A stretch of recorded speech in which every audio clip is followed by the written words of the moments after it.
ሰላም ጤና ይስጥልን የተከበራችሁና የተወደዳችሁ በዓለም ዙሪያ የምትገኙ የጣና ዴይሊ ቤተሰቦች እንደምን ዋላችሁ። የከበረ ሰላምታችን ከጣና ዴይሊ ዜና ክፍል ይድረሳችሁ በማለት የግንቦት 28 ቀን 2018 ዓ.ም የዕለቱን ዜናችን እናስደምጣችኋለን። እስከ መጨረሻው አብራችሁን ከቆያችሁ የምትሰሟቸው መረጃዎች ርዕሶቹን አስቀድመን እናስደምጣችኋለን። በጋሸና ከተማ እየተፈጸመው የሰርጎ ገብ ኦፕሬሽን ትኩረት ስቧል። የአፋብን ወሎ ቤተ አማራ ምኒልክ ዕዝ 106ኛ ኮር 22ኛ ክፍለ ጦር ክንዱ አሻግሬ ሻለቃ በከተማዋ ውስጥ አመርቂ ጥቃት መፈጸሙ ታውቋል። የዚህን ስኬታማ ዘመቻ ዝርዝርና በህዝቡ ላይ ብልጽግና የሚፈጽመውን በደል በሰፊው ይዘነዋል ይደመጣል። በዋግምራና አዋሳኝ አካባቢዎች ውጥረት መባባሱና የሰብአዊ ቀውስ ስጋቱ ከፍ ማለቱ ተገልጿል።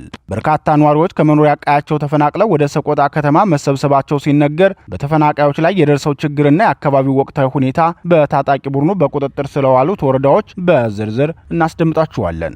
በአሩሴ ዞን በኦርቶዶክስ ምዕመናን ላይ የተፈጸመው ጥቃት አሁንም የህዝብ መነጋገሪያ ሆኖ ቀጥሏል። ከጥቃቱ በኋላ በተሰጡ ማብራሪያዎች የኦነግና የብልጽግናው መካሰስ ሌላው መነጋገሪያ ጉዳይ ነው። በጉዳዩ ዙሪያ የሚቀርቡ ትንታኔዎችንና የሁለቱን ኃይሎች ውንጀላ እናስደምጣችኋለን። በሶማሊያ ዋና ከተማ ሞቃዲሾ እየተወሰዱ ያሉ እርምጃዎች ለሀገሪቱ የወደፊት ዕጣ ፈንታ ዘላቂ ተጽዕኖ ሊያስከትሉ እንደሚችሉ አሜሪካ አስጠንቅቃለች። በሞቃዲሾ ያለው የፖለቲካ ውጥረት የአሜሪካ ኤምባሲ የሰጠው መግለጫና ለቀጠናው የሚኖረው ተጽዕኖ በዝርዝር ይዳሰሳል። ታደምጡታላችሁ። ክቡራትና ክቡራን የጣና ዴይሊ ቤተሰቦች እነዚህንና ሌሎች ተያያዥ መረጃዎችን አሰናድተን ይዘንላችሁ ቀርበናል። እስከ መጨረሻው አብራችሁን እንድትቆዩ እየጋበዝን ወደ ዝርዝር ዜናዎቹ እናልፋለን።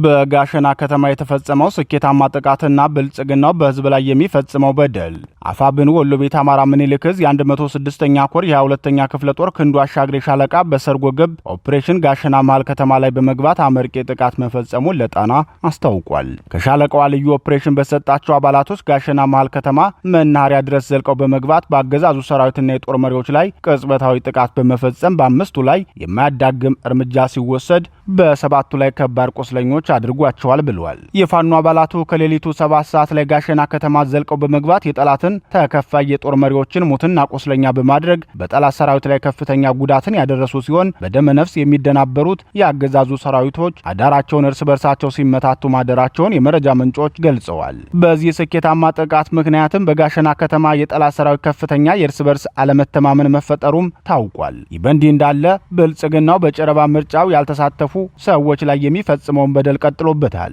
ብልጽግናው ዓለም አቀፍ ውግዘትና ነቀፌታ የገጠመውን የጨረባ ምርጫን ያልመረጡ ግለሰቦች ላይ የተለያዩ በደሎችን እያደረሰ መሆኑን የጣና ምንጮች ገልጸዋል። በአካባቢው በብልጽግናው የጨረባ ምርጫ ላይ አንሳተፍም ብለው የነበሩ የመንግስት ሰራተኞችን ጣታቸው ላይ ቀለም አለመኖሩን በማየት የማዋከብና ማስፈራራት እያደረሰ እንደሚገኝ የጣና ምንጮች ገልጸዋል። ዛሬ ደግሞ በስቴ መካነ ኢየሱስ ከተማ አልመረጡም ያላቸውን ግለሰቦች በመለየት 5000 ብር መቅጣቱን ነዋሪዎቹ ተናግረዋል። የብልጽግናው ኃይል እስቴ ወረዳ መካነ ኢየሱስ ከተማ የተለያዩ የህብረተሰብ ክፍሎችን ብልጽግናው 7ኛው ዙር እያለ የሚጠራውን የጨረባ ምርጫ ለምን አልመረጣችሁም በማለት ስነልቦናዊ ጫናና አካላዊ ጉዳት እያደረሰባቸው መሆኑን በመረጃና በማስረጃ ማረጋገጥ ተችሏል። በአማራ ፋኖ ሽንፈቱን የተከናነበው የኦህዴድ ብልጽግናው አገዛዝ ምርጫ ያልመረጡ የከተማ ነዋሪዎች ገዳያችን አንመርጥም ብለው ቤታቸውን ዘግተው ያሉትን የማህበረሰብ ክፍሎች የመንግስት ሰራተኞችን ጨምሮ ከወር ደሞዝ እንዲቋረጥ በማድረግ የ5000 ብር ቅጣት እንደተወሰነባቸውና ለእስርና እንግልት መጋለጣቸውን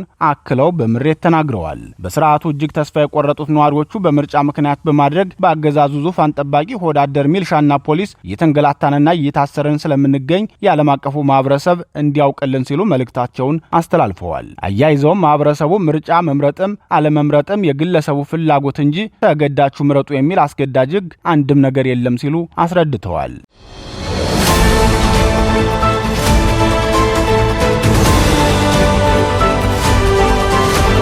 በዋግምራና አዋሳኝ አካባቢዎች ውጥረት ተባብሷል። መፈናቀልና የሰብአዊ ቀውስ ስጋቱ ከፍ ብሏል።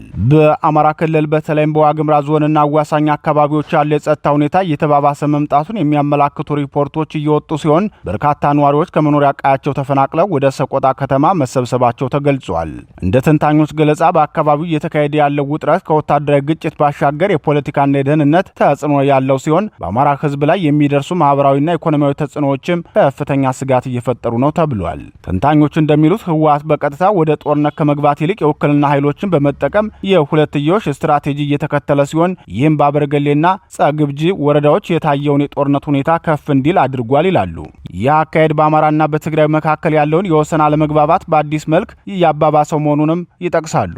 በሌላ በኩል ብልጽግናው በቋሚ የጦርነት ፖሊሲው አማካኝነት በሚፈጥራቸው የተለያዩ የውስጥ የጸጥታ ቀውሶች መጠመዱና በተለያዩ ክልሎች ብልጽግና የከፈታቸው ጦርነቶች ምክንያት እየተባባሰ የመጣውን አዲሱን የጸጥታ ፈተና ለመቆጣጠር የሚያስችል አቅም የሌለው መሆኑ ተገልጿል። በተለይም በራያ በዋግምራና በአፋር አዋሳኝ አካባቢዎች የሚታየው ወታደራዊ እንቅስቃሴ በብልጽግናው ላይ ተጨማሪ ጫና እንደፈጠረ ይነገራል። የአካባቢው ነዋሪዎችና የተፈናቃዮች ምስክርነት እንደሚያመላክተው የሰብአዊ ቀውሱ መጠን ከፍ ብሏል። ከኮረም፣ ኦፍላ፣ አበርገሌ፣ ዛታ፣ አለማጣና ግብጂ የተፈናቀሉ ዜጎች በሰቆጣ ከተማ መሰብሰባቸው ከተማዋ ከምትችለው በላይ ጫና ፈጥሮባታል ተብሏል። በተፈናቃዮች መጠለያዎች የምግብ፣ የንጹህ ውሃ፣ የሕክምናና የመጠለያ አገልግሎቶች እጥረት መኖሩ ሕፃናትን፣ እናቶችንና አረጋውያንን ለከፍተኛ የጤና አደጋ እየዳረገ መሆኑ ተገልጿል። የቤተሰብ መበታተንና የስነ ልቦና ጉዳትም በስፋት እየተስተዋለ ነው። ባለሙያዎች እንደሚሉት ይህ መፈናቀል የተከሰተው የእርሻ ዝግጅት በሚካሄድበት ወቅት በመሆኑ በቀጣዩ የምርት ዘመን የምግብ እጥረትና የረሃብ ስጋት እንዲጨምር ሊያደርግ ይችላል የሚለው ትንተና ከፍ ብሏል። በተጨማሪም የህዝብና የግል ንብረት ውድመት በአካባቢው ኢኮኖሚ ላይ ከባድ ተጽዕኖ እያሳደረ መሆኑ ተጠቁሟል። በአሁኑ ሰዓትም በህወሓት የሚደገፈው የአገው ታጣቂ ኃይል ወረዳዎችን መቆጣጠሩን ለማወቅ ተችሏል። ተንታኞች በማጠቃለያቸው በዋግምራና አዋሳኝ አካባቢዎች ያለው ውጥረት በኢትዮጵያ ያለው የፖለቲካ ቀውስ መቀጠሉንና የሰላም ስምምነቶች የህዝብን ደህንነት ሙሉ በሙሉ ለማረጋገጥ እንዳልቻሉ የሚያሳይ መሆኑን ገልጸዋል። አሁን ያለው ሁኔታ በቀጠናው ውስጥ ያለውን የጸጥታ ስጋትና የሰብአዊ ቀውስ አደጋ እንዲጨምር እያደረገ መሆኑንም አስጠንቅቀዋል።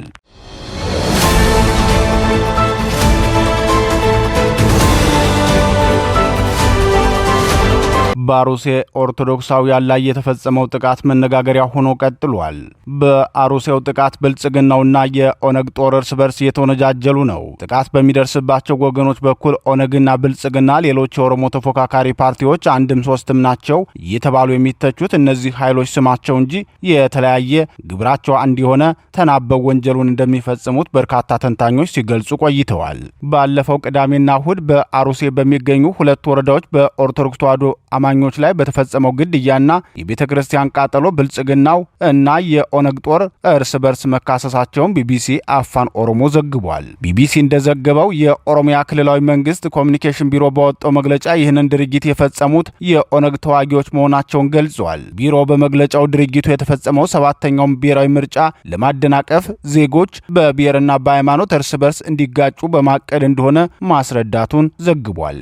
የኦነግ ጦር ዋና አዛዥ ከፍተኛ አማካሪ የሆኑት አቶ ጅረና ጉደታ ስለ ጉዳዩ ከቢቢሲ ተጠይቀው በአሩሴው ጥቃት ላይ እጃቸው እንደሌለበት ገልጸዋል። ሲናገሩም ኦነግ እንደዚህ አይነት አሳፋሪ ድርጊት አይፈጽምም ካሉ በኋላ ታጣቂው ኃይል ምርጫውን አስመልክቶ መንገድ በመዝጋቱ የተነሳ መንግስት የኦነግ ጦርን ስም ለማጥፋት ድርጊቱን እንደፈጸመው ገልጸዋል። የአካባቢው ነዋሪዎች ድርጊቱን የፈጸሙት የኦነግ ጦር አባላት መሆናቸውን መናገራቸውን በተመለከተ ከቢቢሲ የተጠየቁት አቶ ጅረና ሲመልሱ በሰንቀሌ ወታደራዊ ካምፕ የሚሰለጥኑ ኃይሎች አሉ። እነዚህ የሽመልስ ሸኔ ሲሆኑ የኦነግን ስም ለማጥፋት የሚሰለጥኑ ናቸው ብለዋል። በአሩሴ የተፈጸመው ጥቃት ግን አሁንም ከፍተኛ ቁጣ እንደቀሰቀሰ ቀጥሏል። ብልጽግናውም ማስተባበል የማይችለው የውድቀቱ መገለጫ ሆኗል።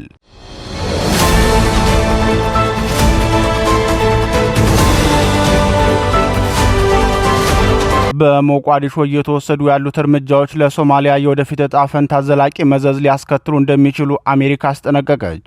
በሞቃዲሾ የሚገኘው የዩናይትድ ስቴትስ ኤምባሲ በሶማሊያ ዋና ከተማ እየተባባሰ ባለው ሁከት ዙሪያ ያለውን ስጋት የገለጸ ሲሆን በሚቀጥሉ ቀናት የሚወሰዱ ውሳኔዎች በአገሪቱ መረጋጋትና አንድነት ላይ ከፍተኛ ተጽዕኖ ሊያሳድሩ እንደሚችሉ አስጠንቅቋል። ኤምባሲው ትናንት ጠዋት በኤክስ ገጹ ላይ ባወጣው መግለጫ በሞቃዲሾ እየታየ ያለው ጥቃት ግዴለሽነት ነው፣ በሁሉም ወገን ያሉ የሶማሊያ መሪዎች መረጋጋትን የመጠበቅና ልዩነቶችን በሰላማዊ መንገድ የመፍታት ኃላፊነት አለባቸው ብሏል። አክሎም በሚቀጥሉ ሰዓታት ሳምንታትና ቀናት ውስጥ የሚወሰዱ እርምጃዎች ለሶማሊያ ደህንነት፣ አንድነትና የወደፊት ዕጣ ፈንታ ዘላቂ መዘዝ ሊኖራቸው ይችላል ሲል ገልጿል።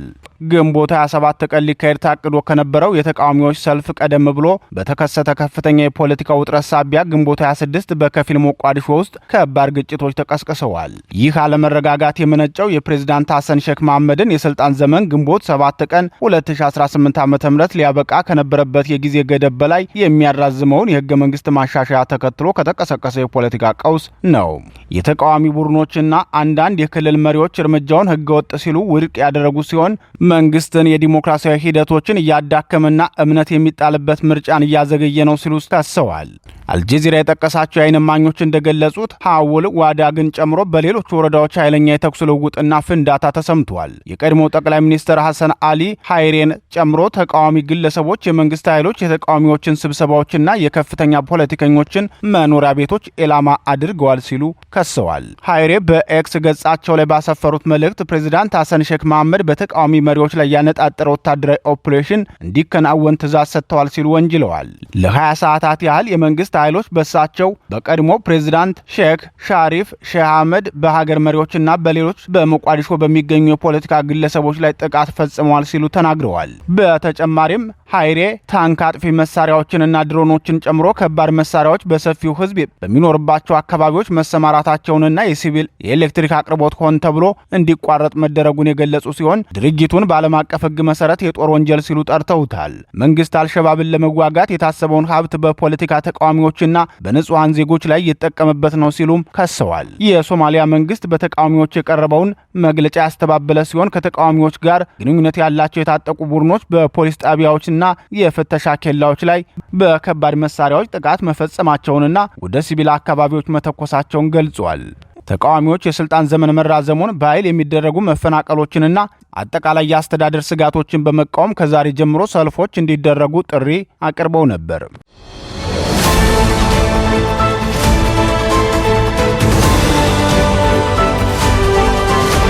ክቡራትና ክቡራን የጣና ዴሊ ቤተሰቦች የሰዓቱ ዜናችን የተከታተላችሁትን ይመስል ነበር። ምርጫችሁ ስለምታደርጉን ከልብ እናመሰግናለን። ተሰናበትናችሁ። ጤና ይስጥልን።